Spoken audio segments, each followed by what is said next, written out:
Thank you so much, Barry. Thank you for the warm welcome, and thank you very much for all the work you've done in getting us to this point today. It's a great honour to be here in UCD with my colleague and friend, Minister Josepha Madigan, Minister Oisin Smith. Thank you both for being here as well. President of UCD, President of TU Dublin, representatives of UCD, TU Dublin and Atlantic Technological University. It is great to see you all here today, and I suppose your presence here along with this initiative really signifies, I think, a spirit of collaboration that is so essential as we try to build a third level sector in this country that can meet the needs of our students, can meet the needs of our citizens, that can meet the needs of our economy and now and into the future. So it is a really great pleasure to be here with you this morning to formally launch this partnership, a partnership between UCD, the Atlantic Technological University Sligo and TU Dublin.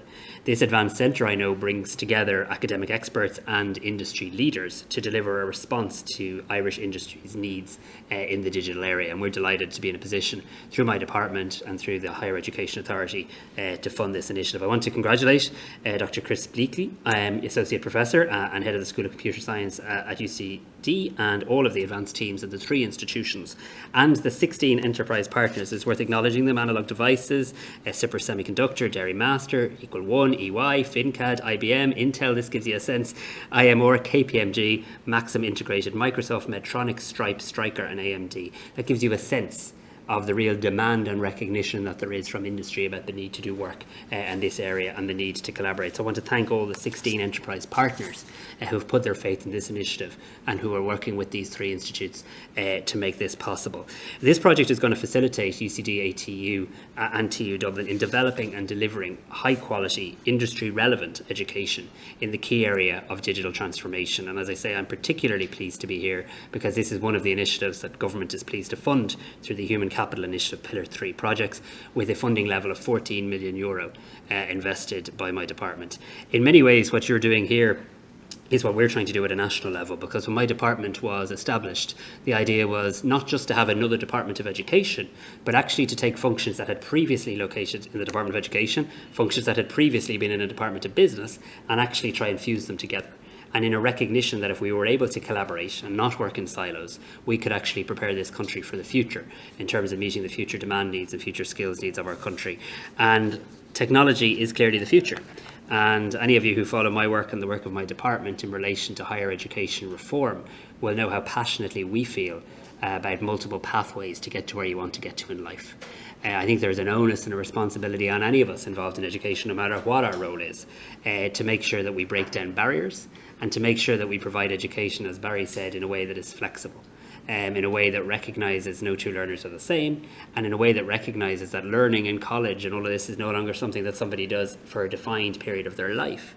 I think still culturally in Ireland, certainly any time I'm out in the media and I'm asked about my role, people talk as though you're just a minister for people who've kind of left school and they're 17 and they're 18, and that's a big part of what we do. And it's great to see so many first-year students on your campus here today in UCD as they begin.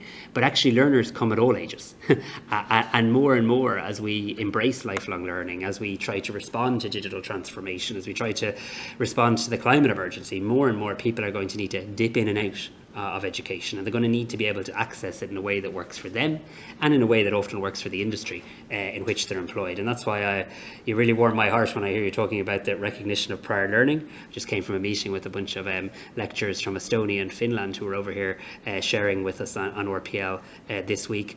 Micro-credentials, the flexible learning, the recognition of the non-traditional learner. This is exactly where we need to be, and it's why I'm so proud to be here today to endorse this initiative. There's an absolute responsibility, and I think it's fair to say this, on all universities to share their knowledge and to share their expertise. And I think there's a real yearning in the higher education sector for that to be the case. There's no point keeping brilliance and excellence behind the walls of a university. We need to share. We need to share the best practice. We need to share our research and our information with public enterprise and with private enterprise as well. And likewise, it is a 2-way street. We need enterprise to work with higher education to ensure that we create the best graduates and the most modern workforce. So today, there's no doubt in my mind what we're launching is a combining and a complementing of expertise and experience across the three institutions and across the areas of industry expertise as well. I know UCD and ATU Sligo are bringing their expertise and experience in the areas of digital manufacturing and data analytics, and I know TU Dublin is bringing its expertise in the whole key electronic systems design piece. And when we piece all of this together, I think we see the real benefit of this advanced centre. So I wanted to be here today to formally launch this initiative, to formally launch the HCI project and the €14 million investment. But I also wanted to be here today to say thank you. And to commend our university leaders at every level for the work that you're doing in developing, delivering and addressing industry's future skills needs in the digital arena. I've no doubt that the collaboration that we're seeing here will become a model of best practice in terms of collaboration between institutions, but also best practice in terms of collaboration between education and business now and into the future. So congratulations and thank you very much.